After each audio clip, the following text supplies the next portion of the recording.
Okay, we're here. How you doing, everybody? Welcome to the program. It's your buddy Uncle Bruce here. Stock Markets with Bruce. That's the name of the channel. Uncle Bruce is what they call me. Today's date, Tuesday, May the 6th, 2025. And it is 5:31 here in the Pacific time zone, Rancho Mirage, California. The sun is just starting to the horizon is beginning to light up to the east. We can now see a difference between sky and land and palm trees. Soon to be daylight outside. Welcome all to the program. Thank you for joining me today. It's going to be an interesting day today. The Prime Minister of Canada is going to the White House today. Will he be given the Zelensky treatment? How's that going to work out? We also have Germany and all kinds of problems. Germany has got all kinds of issues. That's another nightmare. Tesla sales are coming out from Europe right now. Boy, are they bad. Less than 1,000 Teslas sold in Germany, the entire country last month.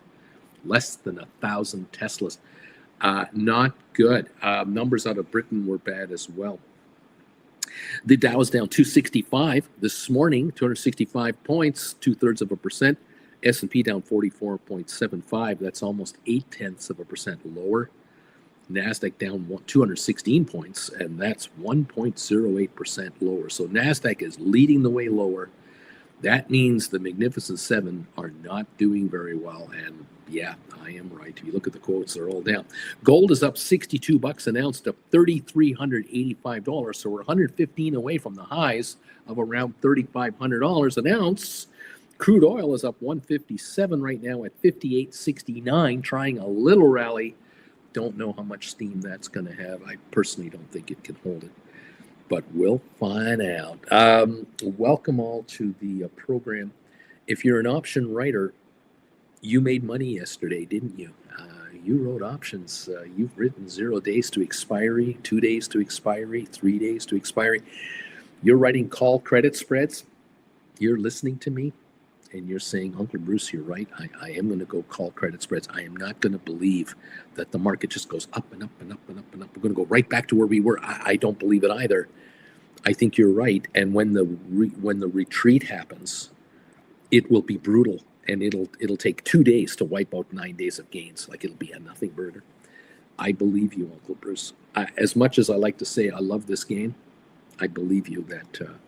Writing call credit spreads on SPY triple Qs that expire today, tomorrow, is the way to go. And if you did that yesterday, you made money again. And there you go. Thank you, sir. May I have another? You're taking 3%, 4%, 5%, 6, 7, 8, 10, 12. Whatever you can steal, you're taking it from the gamblers. They're giving it to you. You take it. You wait a few hours, let the market define itself, show itself, then make your move. Thank you very much. May you have another. Indeed. Well done, all of you. Look, if you were sitting on retirement accounts with SoFi in there, you can write call options on SoFi if you wish, but I wouldn't. I would rather just let the stock go higher. It did hit 1305 yesterday, which was interesting. It was the only stock in the green at one point yesterday. Everything else is red. Quite amazing. Right now, we're at 1260 a share. We'll see how it plays today. Cash secured puts are the way to go with SoFi if you can write cash secured puts. And look, GameStop put credit spreads have been paying, and cash secured puts have been paying on GameStop. Is just handing money over.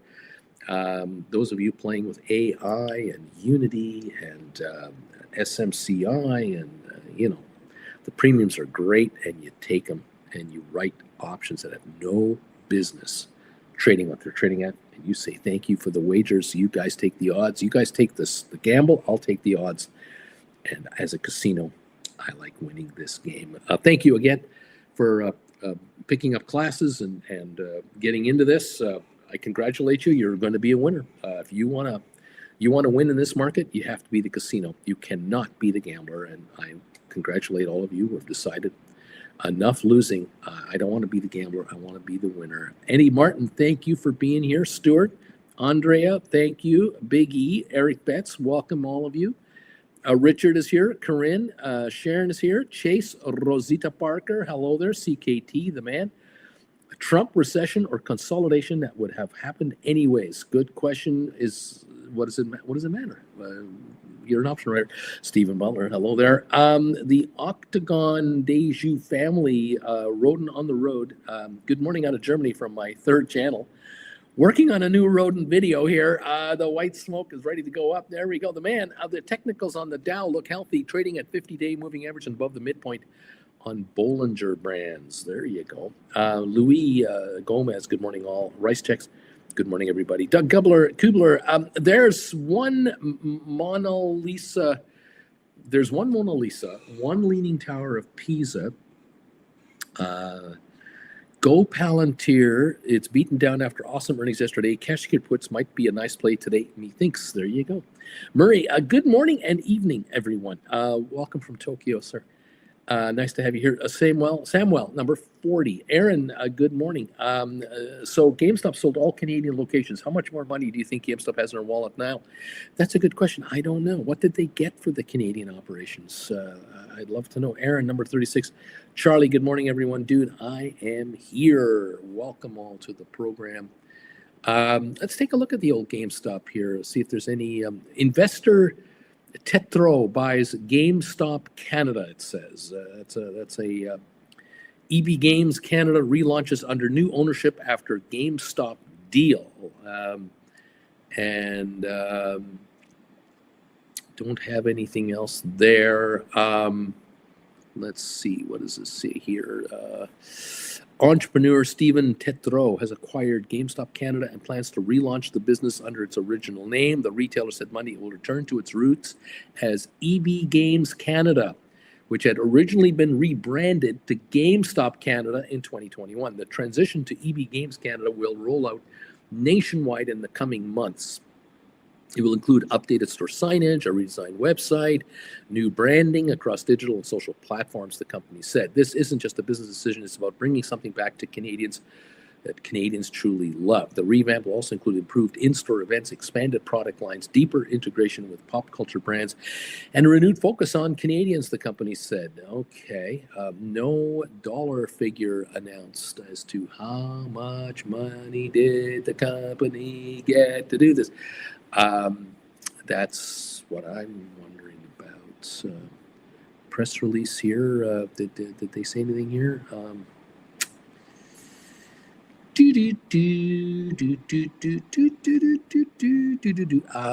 the Newswire. Absolutely nothing.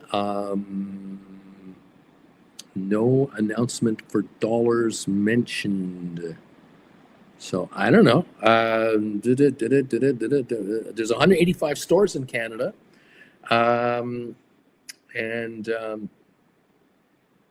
yeah. So I don't know, what did they get for it? And there's no release here on the first announcement, press release, and on another press release here. Let's see, what does it say here?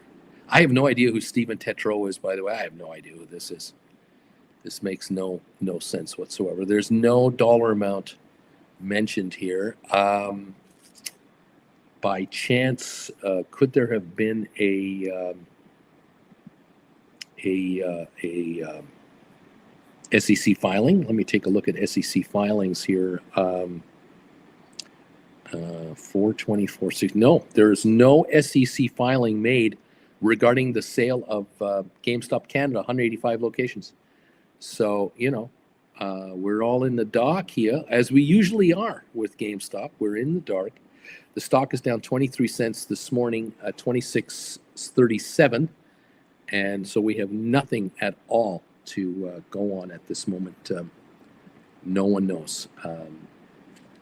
The mysteries continue. Aurora, good morning. Dak, Flint Creek.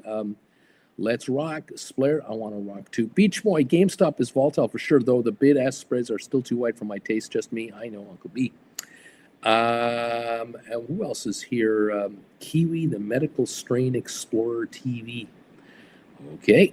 Richard, Carlin, welcome. I heard Super Mario Brothers from Uncle Bruce. I heard some. Beach Boy, Richard, words are colliding. Worlds are colliding. Splitter, interesting. My rodents account is getting ads for brokers I never heard about. While my medical channel gets a Tesla ad. Well, there you go. You're finding. Maybe you can make some money out of it. Caverde number 61. Welcome all. Thank you for the thumbs ups this morning. Welcome to the show. Welcome to the channel. The question of the day today is out there for you. If you want to take a shot at it, it's a yes or no answer question today. America's economy is in a Trump recession right now. Yes or no? 63% say yes, it is. We're in a Trump recession right now. 37% don't think so. My personal opinion is the U.S. has been in a Trump recession for over a month and a half. As soon as that East lawn tariff presentation was made, as soon as penguins were being told that there would be massive tariffs from their island, that told me it's over. All semblance of reality ended, and someone in the White House, other than the President of the United States, someone else in the White House came up with that, and that's all you need to know about the clowns assisting the head guy of what's going on in that place. It is a absolute laugh fest around the world, and yet it's not a laugh fest. It is a massive multi-trillion-dollar nightmare that is still being experienced by players in America and everywhere else. It's unbelievable. Anyway, there it is. James the Misty Tree, good morning, Lucky 66. And flippers up from Ricardo. And at the new EB Games, what would make it Canadian? Cribbage and Crokinole? I mean, what? The man, it's amazing as to how people don't understand why he tariffed the penguins. It's well known that China would or could use the islands to bypass tariffs. They actually stated it publicly as to why they did it. Well, there you go. You didn't have to brag about it. You could have done it real quietly, but someone figured it out. I don't know. It's crazy. Not yet. Not your normal trader. We have been in a recession since before Trump, back when you were telling people to hold all cash. Well, when we hit the highs, I certainly said, get the hell out, and I'm glad I did. I may have saved a lot of you a lot of pain and suffering that is not needed in your lives. I sure don't regret doing that, I'll tell you, man, oh man. Sometimes the markets are overpriced, and sometimes the markets were little, in this case, they were a little over exuberant with regards to the Trump election win. And boy, I was right on that one. Yeah, if you got out at the all-time highs, you're a happy camper. But I'm sorry to say that of all the gazillions of viewers that I have, gazillions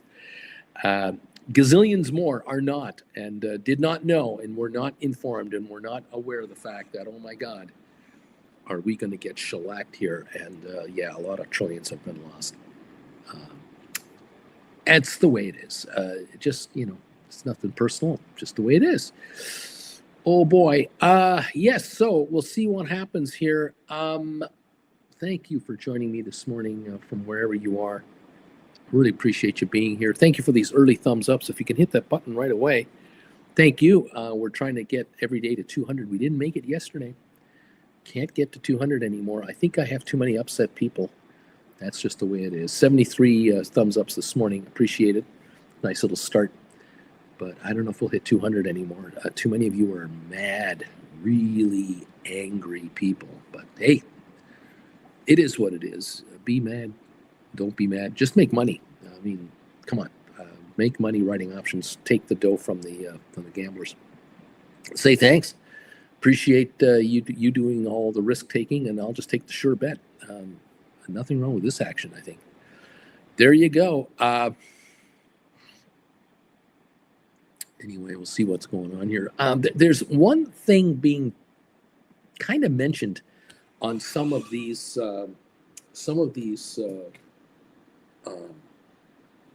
financial blogs, networks, whatever, that hasn't been mainstream. It certainly isn't being mentioned to any of you who are following Fox News. If you're following Fox, you're probably not getting this information. And maybe you're not getting it from CNN either.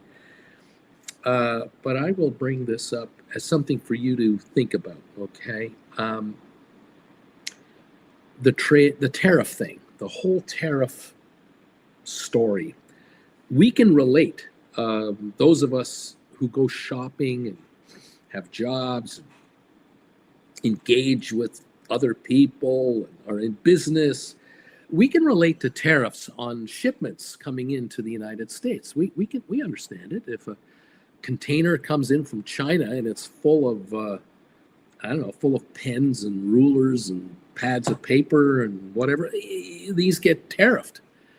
And the cost is added into the cost of each item, and then it's passed along through all the distribution chains until you go to your, final location to buy whatever it is you buy, wherever it is you buy it. Whether you go to Staples, Walmart, Costco, Target, anywhere else, you pay the retail price if you choose to for an item that has been tariffed. We all get that. Physical goods can be tariffed when they land, right?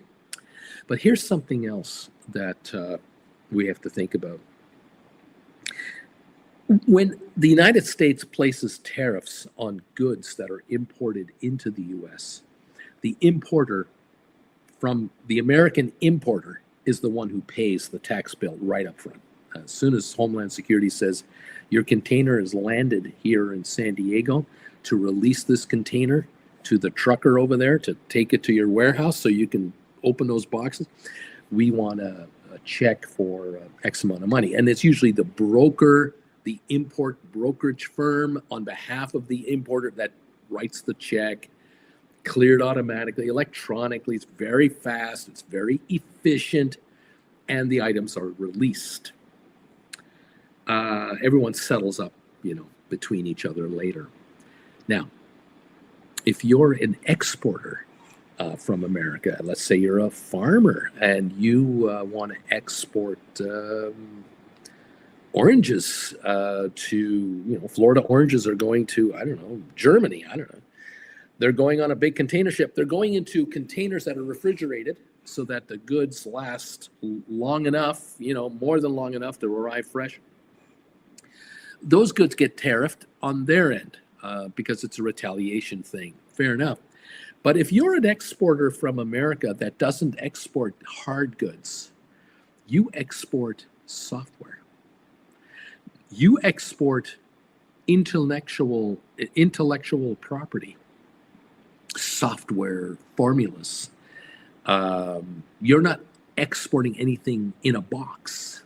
You're exporting the right to use a product I've invented, a way to do accounting, how to prepare your taxes in Belgium, how to build a garage, all through AI intelligent software design. And all you need is a computer. You download the software, you pay for it, and then you can hit the button to print off architectural plans on how to build an addition to your house, or whatever the technology is and whatever the brain is. The Europeans have not yet put tariffs on that. Neither has anyone in the Mideast, in Africa, South America, Canada, Mexico. This is the Achilles heel of the United States, because the reality is a buyer in Europe can say, we're not importing USA-made product that is coming over in a container ship. So keep that in America, sell it to someone else, but we're not going to buy it off you, because my country, where I live, say in Poland, we put a tariff on there of 35% because you put a tariff on our stuff for 35%, and I'm not going to buy it. But when it comes to software from Oracle or from Microsoft, or cloud computing services from Google or Amazon, cloud storage services, a subscription to to a magazine or a New York Times subscription. This is all internet. This is all internet traffic and merchandise. America wins in this department. America brings in more money than it spends on intellectual product. And it's all online. It's all by a clickety-click of the button. And it's very lucrative for the United States. A lot of cash comes into the U.S. Americans do buy foreign intellectual property, but they sell more. Americans win this game. And so if you want to compare imports to exports, imports versus exports, on a container ship level, Americans are consumers. You want to analyze traffic back and forth when it comes to intellectual property. Americans are winners. They don't buy as much as they sell, and that is not part of the equation in the trade war yet. And now the question will be, when will countries overseas say, look, they say, look, we're selling America $1 billion worth of stuff we make, and we buy $500 million worth of stuff they make. And Trump says it's a $500 million imbalance. But the reality is we're buying American Hollywood movies, streaming services. We're buying subscriptions to Bloomberg. We're buying subscriptions to whatever other services we're buying from. And we're buying software, and that's not included in the count. You do that math, we're buying $1 billion worth of stuff from the Americans that doesn't come here in container ships. The reality is our trade imbalance is negative to us. We buy more from Americans than we sell, and yet we're being accused by the Trump administration of improper trading activity. So what are we going to do about it? Well, we have to be compensated because our $1 billion in trade here, the stuff we sell to America, has just been hit with a 35% tariff. So our $1 billion worth of stuff costs $1.35 billion to Americans, and we're losing market share. We're losing business because Americans can't afford to pay $1.35 billion for our basic stuff. It's outpriced. And so we're losing 10, 20, 30% of our business. In order to get that back, in order to compensate our businesses for losing this much money, we have to hit a tariff on America's intellectual goods. And so any person buying product on the internet in that country from an American seller is going to get nailed 35, 40% tariffs. And that's an invisible tariff that no one sees because there's no crane taking anything off a ship. There's no truck picking up a container. There's no warehouse full of this stuff. It's an instantaneous hit, electronic hit, invisible to the average person. This is what's next. This is what's going to be the Achilles heel for the United States. This is where American businesses like Microsoft, Oracle, Cisco Systems, IBM, Cooper's, any of the accounting firms that are American-based, any intellectual seller, they're all going to get hit here. They're all going to get nailed for intellectual tariffs. And it's instantly hit. The customer who hits the buy button will instantly pay a tax on top of the price of the item. And it's collected right away. There's no risk for the country who implements this tariff. None whatsoever. They've got their money the minute the buyer hits buy. And this could affect American software sales because Germans who have intellectual software, and the French and the Canadians and the Mexicans and others, everybody else is going to get into intellectual business. They're not being tariffed at all. And what do you think might happen where American companies will now use their subsidiary companies, overseas companies like Microsoft Canada, Apple Canada, the Apple Store Canada will be the beneficiary because it will now sell to the Europeans all those apps without duties, without tariffs. because Canada and Europe don't have a trade war. And so the American side loses, the foreign side wins. Now, for Apple, what does it mean? Well, it means that money comes into Apple Canada, not Apple USA.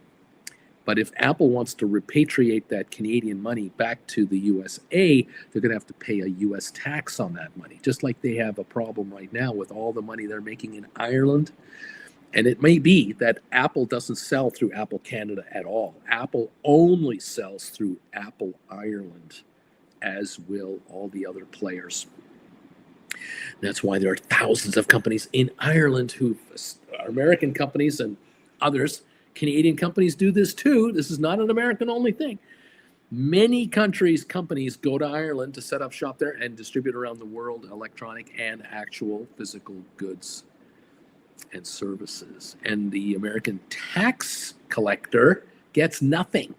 The United States Treasury gets jack squat. And that means a deficit is run in America. That means tax cuts are funded with deficit spending. And America gets weaker because it has to issue bonds that they have to pay interest on because American taxes aren't being paid by American corporations. The game is so rigged. That's why I'm telling you guys, you cannot count on your employer for a fat raise this year or next year as you see your prices go up. You're not going to get any relief there. You have to make your money yourself. You have to find a way to make money as a side gig over and above what you're doing for your real job so that you can eventually quit your real job and build your retirement in the meantime. These corporations are looking after themselves the way they have to. They call themselves American. They call themselves loyal American companies. They pay money to the Trump team to help with the inauguration parties. They have paid dearly to be part of the Easter egg roll on the White House, to sponsor it. They're paying dearly to be friends with the administration. At the end of the day, these folks are not going to pay taxes to help fund the American government and all of its needs and costs. They're not going to do that. So behind the back of the administration, they are doing these moves to avoid being tariffed. And if you think for 1 minute that Apple is waiting for the Trump administration to make these moves, you're so naive. They have already made these moves all last year and the year before that. They've already put in contingency plans in place to play whack-a-mole with the American tax collecting company, the IRS. They're way ahead of the American IRS. The folks at the IRS cannot keep up with these American corporations. Lawyers have been hired everywhere, accountants and specialists everywhere globally, and very few tax dollars are going to flow into the American pot from most of corporate America. Just saying. Just saying. I'm just a guy in front of a computer trying to figure out what's going on. Anyway, thank you all.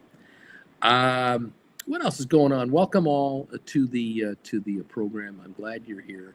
Splair, I think I just buy again my SoFi calls back today. It looks like another down day since earnings. Yesterday was a little suspicious with the $13 price. Jeff Glass, even what is this? Something Crazy Deep Red, Missouri, where I live, his approval rating has dropped to 50%. People that were voting to hurt other people don't understand that he would be hurt themselves. James the Misty Tree, yesterday, a bit before the close, we wrote a Friday expiry triple Q 500 510 call credit spread at 94 cents. So you pulled off the spread there on the triple Qs, and they're sitting here at 485 yesterday, 486 yesterday, and you've written 5 to 510s, and we're looking at the triple Qs right now here this morning, sitting around the 580 mark. So beautiful. You've got a 520 credit already going on top of everything else. Nice job, James of the Misty Tree.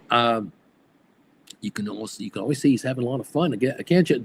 Amanda, number 5. Good morning. I'm number 88 on the thumbs up meter. Jeff, I was hoping for a run up on Rocket Lab going into earnings Thursday, but maybe I'll be buying back covered calls instead. Susan Shops is here, number 89. Crazy 49er. I love the idea of sellers posting how much tariffs are baked in going forward. Everyone talks about transparency. Put your money where your mouth is.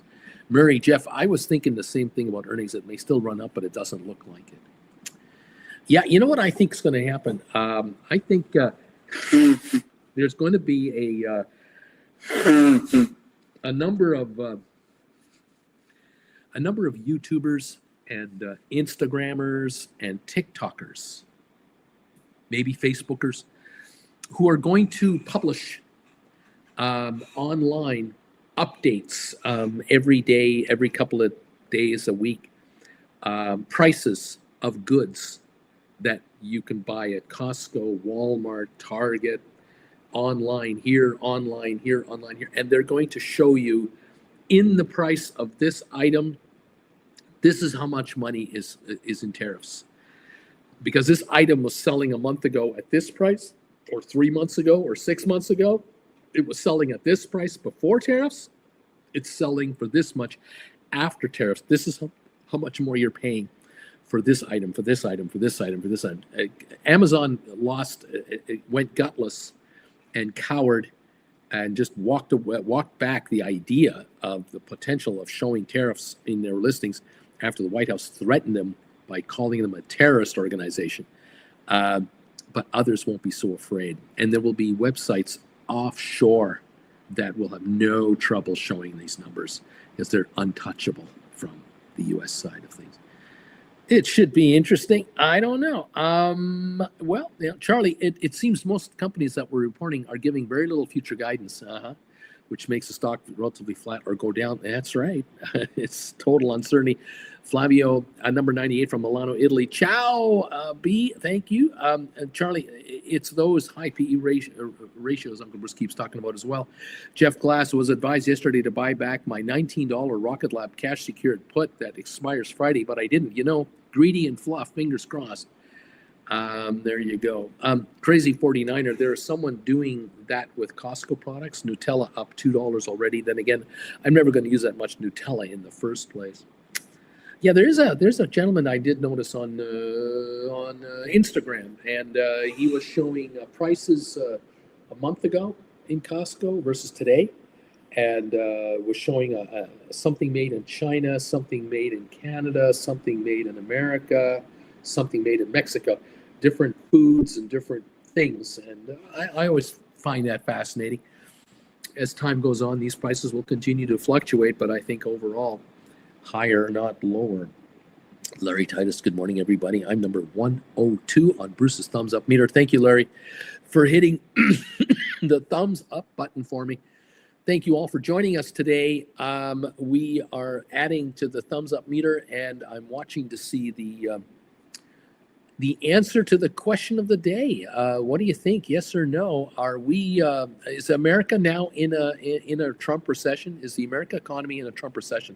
63% say yes, 37% say no, and that is after 173 answers so far. And we have 102 thumbs up so far this morning. Thank you all for helping out with the thumbs up meter and answering the question of the day. I love it. Please let us know your thoughts. Are you noticing anything in your part of America? Those of you, have any of you noticed car prices rising at your local dealerships? Have you heard the word from someone you know that works at a car repair shop? Or have you been given a heads up from anyone out there that is in a certain kind of business that imports product? Have you guys noticed anything tariff related that you can point at and go, oh yeah, a friend of mine works at so and so, and they told those guys we're going to lay off 20% of the staff in the next 3 months, or prices have gone up 10% here, 15% there, or as soon as we run out of that product, we won't have any more. We're not going to bring any more in. We priced it, but we cannot bring in that item anymore because it'll be triple the price with the new tariffs. I'm curious if any of you have that example on a first-hand basis through a relative or friend, what have you. They'll use the tariff excuse to raise the price of everything, whether or not the goods are actually tariffed. This is called capitalism, says Jeff. Cindy B, sales down to the local Chevy dealer in Detroit area due to Tariffs, interesting. Of course, you've all heard about the Subaru story. We've talked about that a little bit. Subaru is walking out. Yeah, I wonder. I really am curious to see what about stuff like Dyson vacuum cleaners and any brand name stuff that we're used to. Will these items all of a sudden just be much harder to find? Or if you do find the items, they're priced ridiculously high, and just people are just walking away going, I can't afford to pay that kind of money for that item. That item is truly not worth that. I wonder how popular garage sales are going to be. And I wonder about like flea markets across America. How popular are they going to be this summer for people who are on a budget? What about back to school shoppers?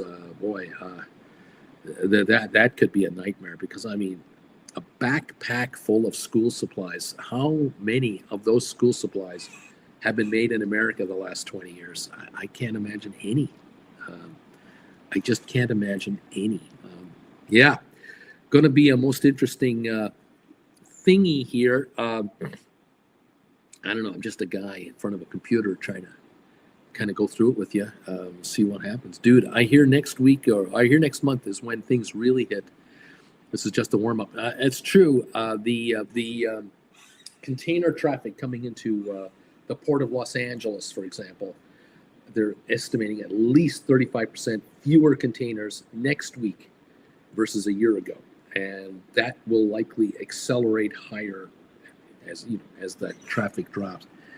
It's going to be interesting. ALA, good morning. I'm number 109. Thank you so much. The 109th thumbs up of the house is in the shop. Thank you very much. Let's take another quick peek here at some of these quotes. What are we looking at here? We're down 44 on Rocket Lab, 26 on SoFi. 22 minutes to go, 13 cents lower on GameStop, now 16 cents on GameStop. They dropped yesterday, they're dropping today. So the sale of their Canadian stores, which was an objective, they wanted to sell out. Remember, GameStop in 2021, when everything was busting up and going crazy, and GameStop was supposed to be days away from declaring bankruptcy. Back then, they had 5,500 global locations of GameStop stores. 5,500. They're now down to, I think, 4,000.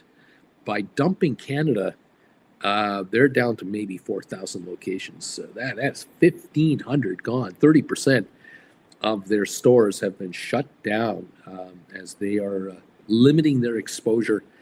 For GameStop Corporation, you have to remember that now they've sold off the Canadian division, certainly the stores. That means the warehouse in Mississauga could also be gone and bought by the same group. In other words, the Canadian group just took over the lease, and they're just going to continue to pay the rent of that location and run that distribution location, so that merchandise comes to it from overseas locations under the GameStop license, let's say, global license. And then the Canadians handle it from there. And that means any staff that was GameStop Canada are no longer working for GameStop Canada. They're now working for the new EB Game Canada company that has been formed here. So it's likely no one got laid off in Canada from GameStop. Is that these folks now have a new employer that is not the public company GameStop anymore. For GameStop itself, the meter has stopped in Canada. So if they were making $1 million a year or $10 million a year, they're not making anything anymore from that. Or if they were losing $1 million a year or $5 million a year or $10 million a year, they've stopped that bleeding too.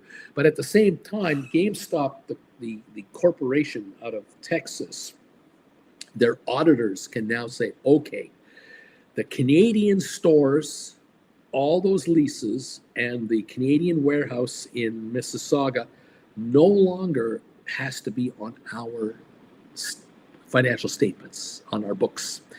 And we get to now walk away from all future obligations, which means the liabilities on GameStop's books has just gone down, because every store that had 1 year to 5 years to go on their leases were a liability, a future liability. You can't write off the liability until the lease ends. Well, the lease is all transferred out. And so all 185 stores, that's gone. The warehouse likely all gone. And all the bills that GameStop was getting, like all their property tax bills, all their internet fees, all their electrical payments, all their business taxes, they don't pay that anymore. That's paid by the Canadian guy, whoever that is. That's not part of GameStop. They have a master agreement with GameStop, yes, but they're not GameStop Texas. So GameStop Texas will release financials in the next quarter and the next quarter, and they will show continued dropping of expenses, those SG&A, or what do they call them, expenses, which is good for the bottom line of GameStop. They've walked away from the remaining 8, 10, 12 years of a lease they had for that Mississauga property. They used to own it. They sold it and then turned around and leased it. Now they've offloaded the lease to the Canadian guy. They're completely out of that division. And so for GameStop corporate as a whole, this is a good thing. Believe it or not, it's an accounting good thing. How they work going forward with the Canadian operator on a royalty basis or whatever, I have no idea. Is this simply a complete separation of the two, where GameStop is basically saying, we will supply you with merchandise until the end of June of this year, or all the merchandise in Canada, you own it now, you bought it all, you owe us for it, and you pay us out as you sell it out. By the end of the year, we have to be paid out in full. This is all to be worked out. I'm sure it's deep in the paperwork as to how this is all done. But at the end of the day, it allows GameStop to just, another area gone. We're out of Italy, we're out of Switzerland, we're out of Germany, we're out of here, we're out of Canada. We're just going America only, and we're consolidating the stores in America. And it could be that at the end of the day, GameStop sells their entire American operation, the American retail gaming operation, to a third party, which would be perhaps a private corporate entity that just buys it from GameStop. And GameStop is now only a shell corporation based in Texas with $6.2 billion minimum of cash and maybe more, and is no longer in the gaming business. And they'll change their name to, I don't know what, a GameStop Holdings. I have no idea what they'll call themselves. They have 100 different companies that they own, company names all over the place, one of which is the EB Game division of Canada they've just sold off. So eventually we'll see the numbers, but it'll be buried deep in the financials, my guess. But so far the stock is not going to show much at this point in time, from what I can tell. And of course, the stock's not reacting at all in any positive way to this news. 26.50 a share, down a dime. Absolutely nothing happened. There you go. Okay, there you go. Dude, expect the cost of chocolate and vanilla to go up. One of the largest suppliers is in Africa, and the tariff has gone up dramatically on them, so get stocked up this week. Crazy 49er, I'm hoarding my Japanese whiskeys. James and Misty Tree, my latest order of coffee was $19.39 for 1 pound. In December, the same order was $13.79. Crazy 49er, laughed a lot, I thought, for 1 cup. James, whole beans too, unbelievably expensive. It's gone up dramatically. Get ready for Starbucks to raise prices across the USA. Dunkin' Donuts, anywhere you want to get a coffee, it's going up. It's all imported. Coffee beans, they don't grow those anywhere in America. No. Yeah, vanilla, cinnamon. Check your pantry. Where's your product from? Where do your products really come from? You'll find out. A lot of it is imported because of the strong American dollar that used to be out there. American middle class just got the crap kicked out of it. One vote is all it took. Just one angry, upset electorate is what put the actual electorate into the poorhouse, which is just incredible. People voting against their own self-interests. We have 118 thumbs ups and 194 responders to the question of the day. America's economy is in a Trump recession now. 62% say yes. 38% say no, it's not in a recession. But 62% say, yeah, I think it is. 194 folks have responded. Thank you. 118 thumbs ups and counting. Thank you for that. Keep it going. We open in 14 minutes, everybody. 14 minutes. We will see the markets open today and see where we're at here. Very, very interesting. All right, 283 point drop on the Dow, 48 3/4 on S&P, and I'm not even sure if this is accurate. Let me refresh this number. 285 on the Dow. Yep, 48 3/4 on S&P, 233 point drop on NASDAQ. NASDAQ is off 1.16%. The Dow's off 0.69. So the Dow should be down about 500 right now. It's only down 284. Interesting. Crude oil up 162 at 58.76. That's what we have over there, right? And gold is up $76 an ounce, 33.99. Headline coming out here, an opinion headline saying Trump's push to privatize Medicare would be a disaster for taxpayers, especially seniors. Yes, indeed. How many seniors are desperately trying to live until they hit the age of 60 to qualify for Medicare? Yeah. One of the things I remember from 2016, the campaign in 2016 between Hillary and Trump, was Hillary was proposing that Medicare be available to Americans at age 50 to 55, that you would qualify for Medicare after age 50 to 55 and not 60. And had she been elected, and she had the House and the Senate, Americans would have had Medicare already with no deductibles, no pre-existing conditions, which would have been great for employers, because employers could have said to their employees, you're covered under our company plan until age 49, 11 months and 364 days. The day on your birthday, you go to Medicare, and your employee cost of medical coverage drops by 3/4. Because we only need to cover you now for private care rather than the whole enchilada. But it never happened. And so workers from 50 to 60 are paying some of the highest prices for medical coverage known to mankind in the United States. Compared to anywhere else, it is incredible how much money Americans pay for coverage. And so now we're reading the possibility that Medicare may be privatized. Can you imagine the kind of private jet that will be used and utilized by the CEO of privatized Medicare, including the other directors, the board of directors and the top 1%ers? Gulfstream can't wait. Gulfstream is licking their chops going, oh yeah, privatize Medicare, and we have trillions of dollars of privatized business coming to us for jets because they need to go between head office and the Kentucky Derby, and they need to go from Indianapolis over to the Masters, and then they have to fly to Hollywood to check out whatever they're doing there, and then they got to fly. We got to fly these highfalutin executives to Paris for the weekend so the wives can go shopping for a new handbag. After all, they're $200,000 each.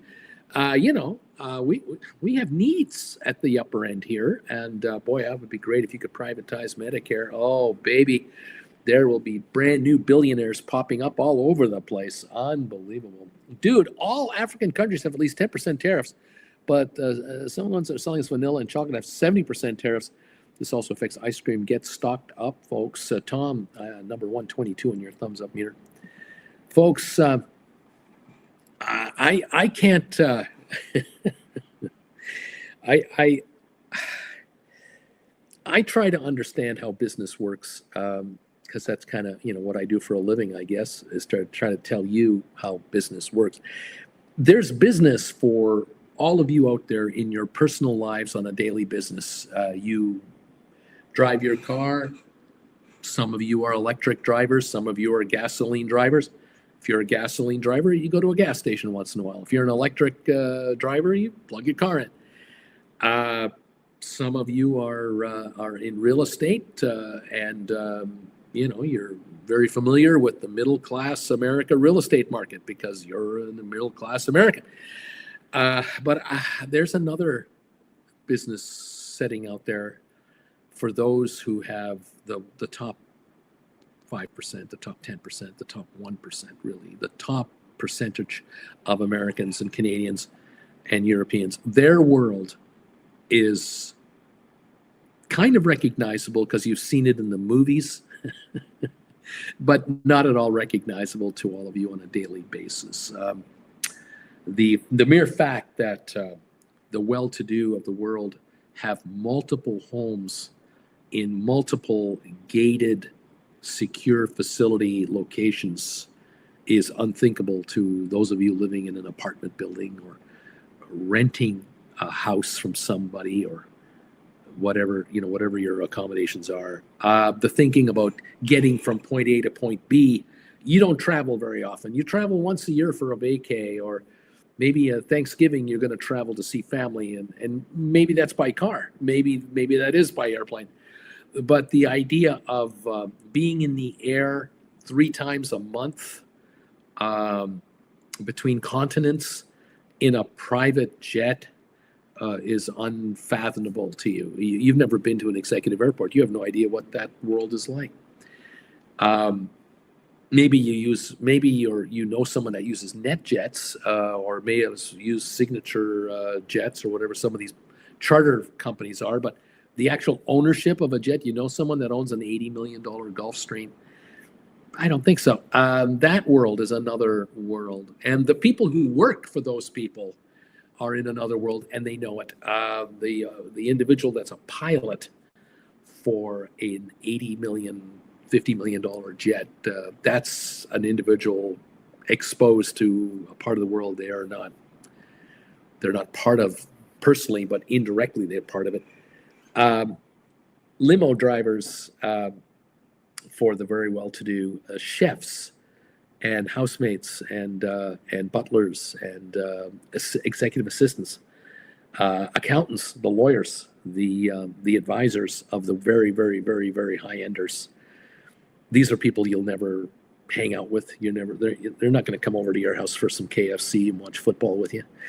They're too busy catering to the high-enders who might well be having KFC from time to time, but in their media room, in that $15 million home that they picked up, with the media room handling 20 people, including their lawyer and their accountant for the weekend. Come on over, watch the game. Bring your wives and kids. Let's have some fun. Look, high-enders are great people. The very high-end, the very top, most successful, they're most likely absolutely fabulous people.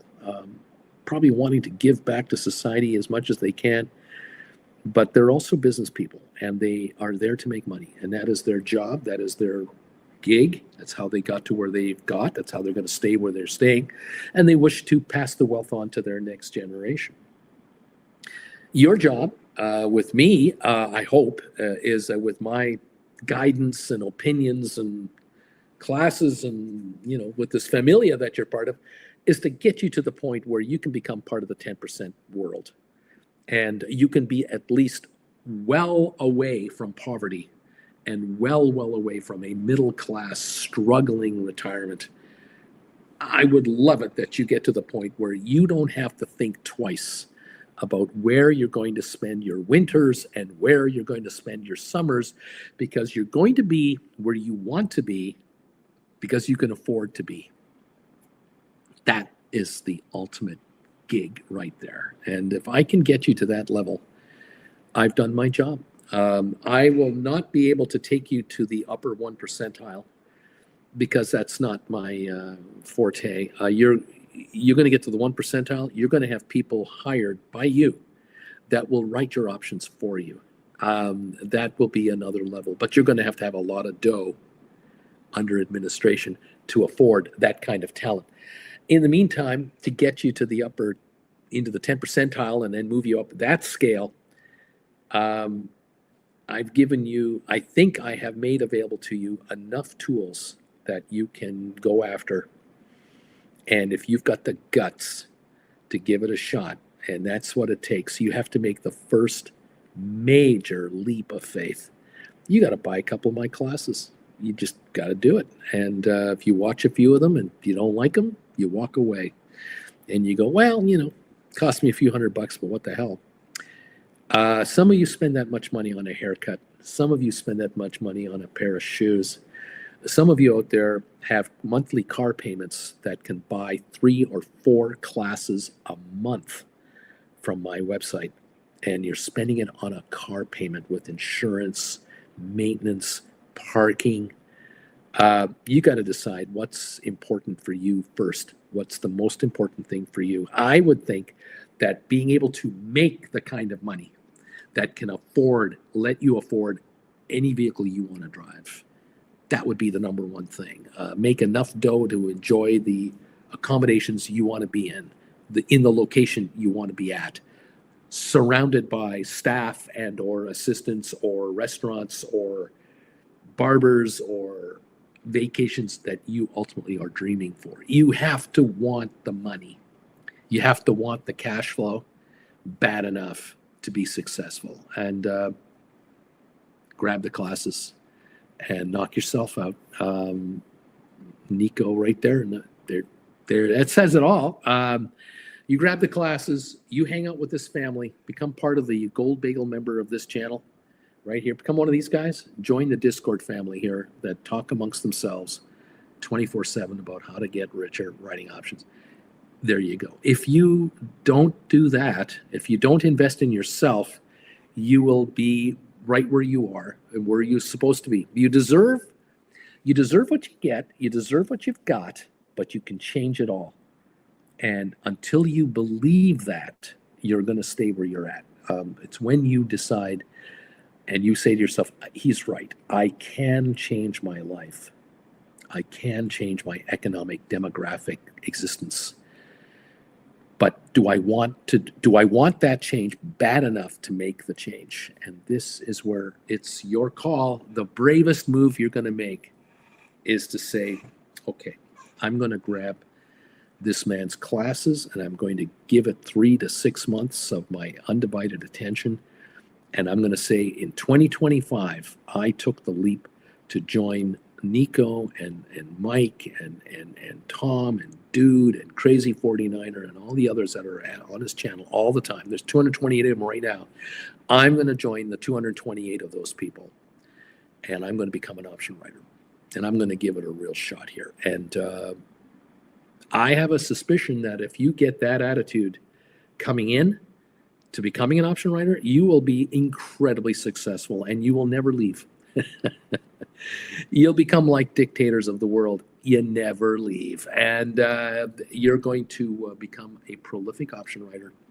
And you're going to realize this is really something. I had no idea this existed. I'm so glad I found this family on YouTube with Uncle Bruce's channel of all the possibilities of the world to make money out there. I didn't need Tony Robbins. I didn't need to go to a $10,000 a weekend kind of inspiration class. I didn't need to go to Harvard for 5 or 6 years. I didn't need to get a master's degree in this.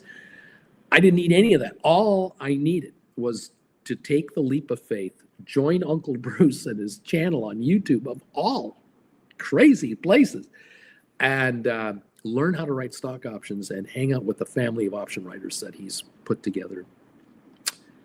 And I am bringing in more money in my investment account than I've ever seen. I cannot believe how easy this is.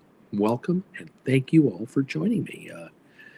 I love it. Buy fewer dolls, get more classes. I mean, Trump says half of it for you. Buy fewer dolls. I say buy classes. Larry Titus hitting the bells to let us know that it's now time for you to get richer. It's time for you to get money in your pocket today. The bells have rung, the markets are open, and there are opportunities galore to make money writing options. And here we go. ALA is saying it. D.H. Ruda is saying it. The knee emojis are coming out to honor the Knights of Knee. How much easier do you need? You don't have to bow to a mysterious being somewhere. You just honor the Knights of Knee, and they'll take care of you. They just want shrubbery. They want good shrubbery. Remember, check that movie out just to make sure you understand what it requires. Thank you, Richard. Juan, D.H. Ruda, ALA, Boeing Tiger. These kids know. These are writers. These are option writers. Yes. If you're a member of this channel, I would like you to do me a favor right now. If you're a member of this channel, send me one and only one knee emoji right now. If you agree with the statement that you are the one who can change your life by learning how to write stock options. If you believe that statement is accurate, give me one knee emoji right now, and we'll see just how many people believe it. Mike H, neat. There you go. Double D, neat. One, neat. Tom, DH, Richard, Larry, Samuel, neat. Touch grass, Nico. They're here. Joe, the Big E. Andrea's here with a couple more than one. Tuna fish, Boeing Tiger. I can't keep up with them. They're just flying in here. Neat. If you believe it, one knee only. Just one knee. Only one knee only, please. Crazy 49er. One knee. There it is. John Gill, Dak, Henry, N8. Thank you all so much. All of you. One knee only, please. Think these people are fooling around? We're having fun, but they're making money. You want to join these kids? Chase, James of the Misty Tree. Neat. I'm here. My link is a little behind, but I'm here, Uncle B. The needs are coming. Yeah, join these kids. We sure have a lot of fun around here. You may have noticed compared to other channels, we really do enjoy ourselves. At least we try to anyway. Dak, neat. There you go. Thanks, everybody. Really great that you're here. We're down 330 on the Dow to start the day, 52 points on S&P and 250 on NASDAQ. That's the initial thing. We'll see where it goes. 238 people are here watching live right now. I welcome you all to the program. Thanks for popping in. You know, just a guy trying to figure out how to help you make money. That's really all there is to it. 229 votes are in now. For the question of the day. Thank you for that. Great participation. The thumbs up meter continues to roll along here as we try to slip a little higher now. 140 thumbs ups have now come through. So that's great. Only 60 away from the magical 200 number. We like to hit 200 if we can. If you're able to do that for me, please. Thank you again. All of you hitting the knee emojis one time right there. Palantir is down 10%, Uncle Bruce. Yep, that's what I was doing in the pre-market. I think there's somebody here who wrote options on Palantir yesterday. Somebody wrote some call options yesterday on Palantir. They're going to be buying them back this morning for virtually nothing, something like that. Yeah, giddy up. Those of you out there, any of you out there wrote call credit spreads on the Qs or the SPYs, I think you're in a fairly good spot today. Mandu, neat. Jeff Glass, a shrubbery that looks nice and is not too expensive. That's right. Charlie, I just closed my May 16 Palantir 141. I was paid $3.25 premium for those calls. I just bought them back for a stink bid for 37 cents. You know what, Uncle Bruce? I like this game. Hang on one second. Let me show you. How can you not like this game? Oh my goodness gracious. This is just so much fun. They're just handing money to these kids. I don't know what's wrong with writing a contract for $3.25 and then buying it back for 37 cents. I don't know if there's anything wrong with that. It's when you can do 100 of them in a shot. Then it gets really fun. That's when you really like this game. You really, I like this game when you can do 100 contracts and bring in $32,500, and then the next morning give back 3,700 of that money and keep the rest. That's a fun game. Nice going, Charlie. Nicely done, sir. Neat. Everyone say it. There you go. Welcome one and all to the program. Auntie Jen is still asleep, by the way. She's not up yet, Richard, but we'll pass on the greetings when she shows. Yeah, we're down a little to start the day. Well, so what? Option writers here make money. It doesn't matter what direction the market goes. It's one of the quick things that people around here quickly figure out. Splair GTA 6 trailer available. There you go. And trailer number 2. Well, there you go. Giddy up, everybody. Cheers to all of you. I got to finish my coffee here, but I had to get my I like this game mug going here. Someone picked up a t-shirt yesterday. One of you guys. Somebody visited my Redbubble store, which is available through my homepage on this channel. You can find the link to the Redbubble store. You can buy I Like This Game t-shirts or coffee mugs or telephone covers, whatever you want. Heck, you can even buy this shirt in all kinds of colors. Totally up to you. You decide what you want to do. Brian, I'm number 146 on your thumbs up meter. Good morning. Thank you, Brian, and good morning. Instantly, 100,000 heart reacts in a few minutes to Splair. Brian, sorry, I might have missed it. GameStop selling of Canada locations, bullish news, right? Yeah, we talked about it earlier here. It is positive, but it's not having an effect on the market at all. Because I don't believe the market fully can fathom it because the company hasn't detailed it. And so there's a lot of, just not a lot of confirmation of this news and dissemination of this news. But it is 185 locations they've offloaded, including, I think, the warehouse in Mississauga. This is huge. This is a big move for GameStop, a very good, positive financial move for GameStop. It reduces their overheads phenomenally. They needed lawyers in Canada just to handle the leases, the Canadian leases in each province the stores are located in. They needed lawyers in Alberta, in British Columbia, in Manitoba, Ontario, in Quebec with the lingo problems there, Atlantic Canada. You need lawyers in every province that you operate in. This is costing them a fortune. 185 stores. It's not 1,800 stores. It's 185. Very expensive. So to offload it to a Canadian operator, excellent move. Really excellent move. It's working out for them. Anyway, there it is.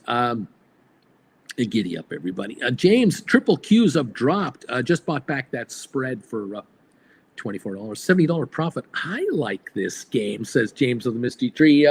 Brian, I guess it's just not official as it didn't come from GameStop. They did do a press release. Apparently, it's out there, but there's no details of it. Splair robbing cash registers looks smoothly. Police seems to have all kinds of work to do. Loveliness, music, first calm, then 80 vibes. Splair's having fun reviewing a game that's out there. More power to you, buddy. We're down 267 on the Dow. I believe that's where we're at. I'm going to double check my devices here, see if they're lining up with each other. Sometimes they do, and sometimes they don't. Yep, 267, 270 is the down dip on the Dow. We're down 37 on S&P, down 148 on NASDAQ. The NASDAQ was down 1.1 to 1.2% in the pre-market. It's only down 0.84 in the actual market. Oil down $2 a barrel. Up $2 a barrel to 59.14. So oil is up $2. Gold is up 81.90 an ounce at 34.04. The VIX is up 122 at the moment. Yes, Mattel plans to raise prices, the toy company, and explains why tariffs could be bad for kids. Well, you can't have $30 this year for Christmas. You can only have 2. Has anyone ever received $30 for Christmas? Have you ever? I've never heard of anything like that. Yeah. Anyway, if you are in another world, you have trouble to relate to the Other world. Yeah, yeah. Oh boy, I wonder. I just wonder. Hmm, yeah, I just wonder. What was I thinking about here? I remember this is going back now. For some of you, what I'm going to tell you is before you were born. Okay, when Ronald Reagan was the president of the United States, he got elected in 1980. He got elected in 1980, took over in 81, and sometime between 81 and 85, somewhere in there, I believe, he had somehow stumbled across a member of the African American community. And I don't know if this is at a rally. I don't know how they wrote him a letter. Maybe someone wrote him a letter that he got. He got the letter from, I believe, an African American husband, wife, family, I don't know, inviting him to dinner anytime to their home in Washington, and to eat a dinner with them in their house, as opposed to, instead of us coming to the White House, why don't you come to our house and have a dinner in our house? And he took him up on it. He and Nancy took him up on it, and ended up having a dinner in this family's home. And there's a photo of it. It's in the library for sure, the Reagan Library. But I don't know how they physically pulled it off, but obviously before the president showed up, you can imagine the Secret Service that would have been crawling all over that neighborhood days before to check it out, to figure out the logistics and where to put teams in place while he was there. Can you imagine the logistics? But there's a photo of him and Nancy enjoying a dinner at this American family's house.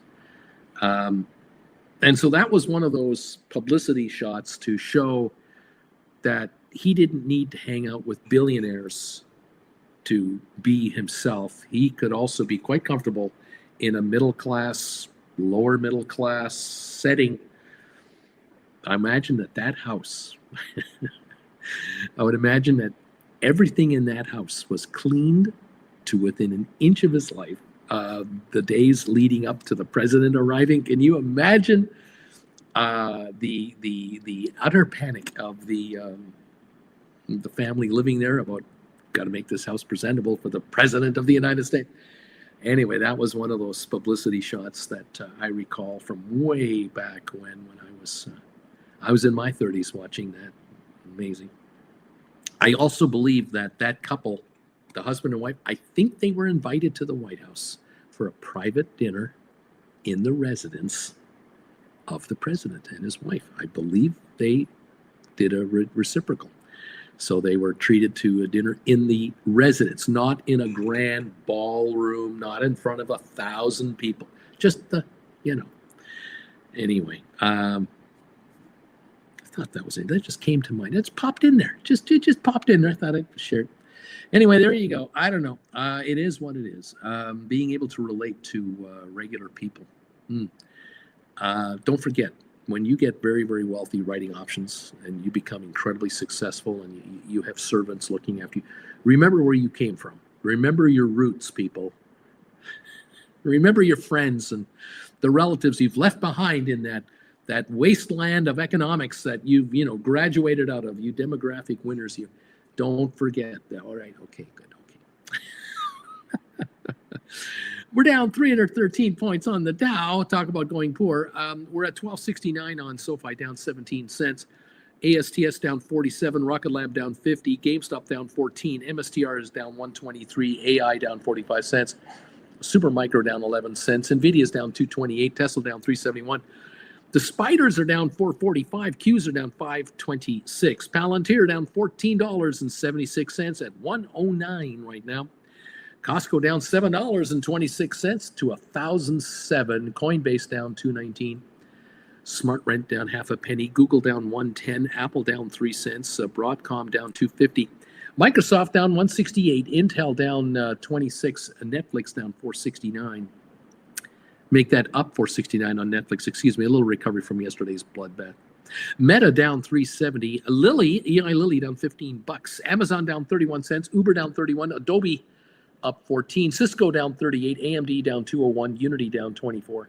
Enphase up 146. Spire up down 7 now.